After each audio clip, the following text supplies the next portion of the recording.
A group of busy business heavyweights has come together to help Alberta's economy get back on track. The new Business Council of Alberta is a nonprofit entity. It was unveiled on Thursday. It does aim to look at some of the major economic issues affecting our province: high unemployment, falling investment, pipeline problems, and of course China's recent bans on our products. The council has more than 40 high-powered executives on the board already from various industries all around Alberta. This is where we bring in Danielle Smith from Global News Radio 770 CHQR to give us a little bit more insight on this one. Danielle, so who is on this council and what makes this group different than the other business groups out there? It is really exciting, actually. One of the things that you see with other business groups is that they have a large number of small business members, and small business and big business have very different concerns. And so this group is the group of the biggest CEOs in Alberta, Calgary and Edmonton. The names you'll recognize are Hal Quisley, who I'm interviewing today, was former boss of TransCanada. Also Don Walton from TransAlta, Nancy Southern from ATCO, Max Van Willigen, who is with ARC.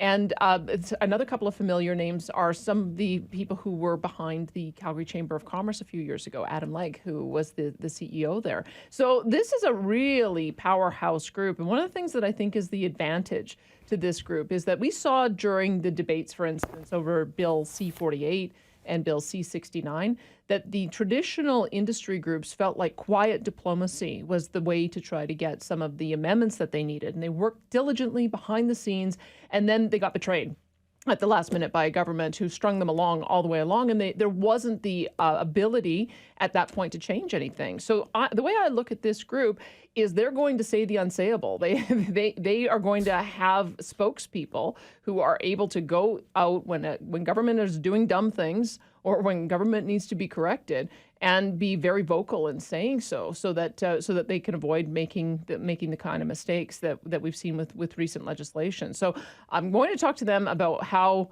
it is that they're going to do their operations. One of the things that they are going to launch with is a prosperity index. They really, the way they're sort of putting it is that Alberta needs to get its mojo back. And how are we going to do it? What are the factors that we need to put in place to get this place really hopping again?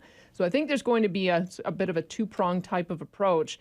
And it's going to be a really interesting new voice to have in Alberta. And a really interesting conversation on your show today, Danielle. Thanks for this. Have a great long weekend. Yeah, you too.